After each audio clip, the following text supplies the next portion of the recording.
మహిళలకు సమాన హక్కు కల్పించాడు. ఎన్ని చేసిన ఎన్టీ రామారావునే అప్పుడు ఓడగొట్టిండు కొత్త ఏమైనా ఆశ వస్తాయని.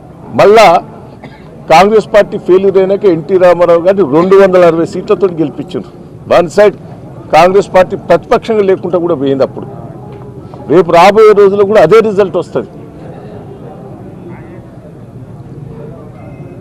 వర్ధన్నపేట ప్రజలకు, వరంగల్ జిల్లా ప్రజలకు మేమందరం అండదండలు ఉంటాం. కావ్య మంచి డాక్టరు, ప్రజలకు సేవ చేసేది, ట్రస్ట్ నుంచి చాలా సేవలు చేశారు. కేసీఆర్ గారు అందరం కలిసి నిర్ణయించాం. ఏమైనా పెద్ద మెజార్టీతోటి మా బిడ్డను పెద్ద మెజార్టీతోటి గెలిపించవలసిందిగా నేను విజ్ఞప్తి చేస్తున్నా. ఇంకేమైనా అడుగుతారా మీరు? రాష్ట్ర వ్యాప్తంగా పెద్ద చర్చ జరుగుతుంది. ఎర్రబెల్లి దయాకర్ కూడా పార్టీ మారుతున్నారు అని. ఒక రౌతు మారేస్తారు, బీజేపీ వాళ్ళైనా కాంగ్రెస్ పార్టీ వాళ్ళైనా, అనేది తప్పులేదు. నా మీద కూడా ఇవాళ ఉదయం నుంచి అదే మోగుతాను. నేను పార్టీ వదిలిపెట్టే ముచ్చటే లేదు.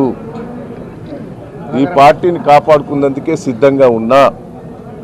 ఏ పార్టీలో పోయే ముచ్చటే లేదు. క్లియర్గా చెప్తున్నాం. టీఆర్ఎస్ పార్టీనే మళ్ళా అధికారాన్ని, బీఆర్ఎస్ పార్టీని అధికారాన్ని తీసుకొచ్చేందుకే ముందడబడి పనిచేస్తా. కార్యకర్తలకు ఈ కష్టకాలం నేను ఎన్నో చూశాను. ప్రతిపక్షంగా చాలామంది ప్రతిపక్ష ముఖ్యమంత్రులను కూడా చూశాను. చాలామందిని ఎదుర్కొన్నాను. నన్ను రాజశేఖర రెడ్డి ఎంత ఇబ్బంది పెట్టిందో మీకు తెలియదా? నా వర్ధన్నపేటను నువ్వు రాకపోతే ఎస్సీ రిజర్వేషన్ చేస్తా అన్నాడు. నీకెక్కడ నిలబడకుండా చేస్తా అన్నాడు. పోతామే అనుకున్నా. నేను పోలే. ఎంపీగా ఉన్నప్పుడు నన్ను గుంజే ప్రయత్నం చేసిండు, ఎమ్మెల్యే ఉన్నప్పుడు గుంజే ప్రయత్నం చేసిండు. నేను పోలే. మళ్ళీ నేను పాలకుర్తి ప్రజలు నన్ను గెలిపించిన 3 సార్లు. ఎన్ని ఇబ్బందులు వాళ్ళు పోర్ట్ చేసినా, ఎన్ని ఇబ్బందులు పెట్టినా రాష్ట్రం కానీ కేంద్రం కానీ పోయే ముచ్చట్లేదు. బీఆర్ఎస్ టీఆర్ఎస్ పార్టీలో ఉండి కార్యకర్తకు అండదండలు ఉంటారు.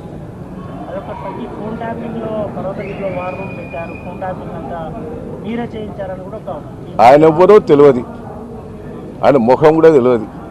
ఆయన మా ఊరి ఆడబిడ్డ కొడుకట, వాళ్ళ అమ్మ ఎరికే. ఆయన గురించే తెలియదు. ఆ ఫోన్ ట్యాపింగ్ నాకు తెలియడం కూడా తెలియదు. కావాలని నాకు నిన్న మొన్న కూడా తెలిసింది. ఆయన పోర్ట్ చేసి నా పేరు ఇరికేయాలనే ప్రయత్నం చేస్తాను. ఆయన చెప్పిండట వాళ్ళకు. నాకు ఆయన ముఖం తెలియదు. ఆయన ఊరు మా అమ్మమ్మ ఊరు పర్వతగిరి, అంతే తప్ప నాకేం సంబంధం లేదని ఆయన క్లియర్గా చెప్పిండట. కావాలని పోర్ట్ చేస్తున్నారట నా పేరు పెట్టాలని.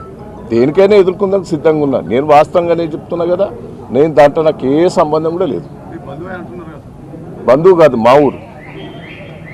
మా బంధువు అయితే నీకు తెలియదా? మా ఊర్లే మా బంధువులంతా ఎక్కువ మేచరాజపల్లిలో ఉంటారు, కళ్ళల్లో ఉంటారు.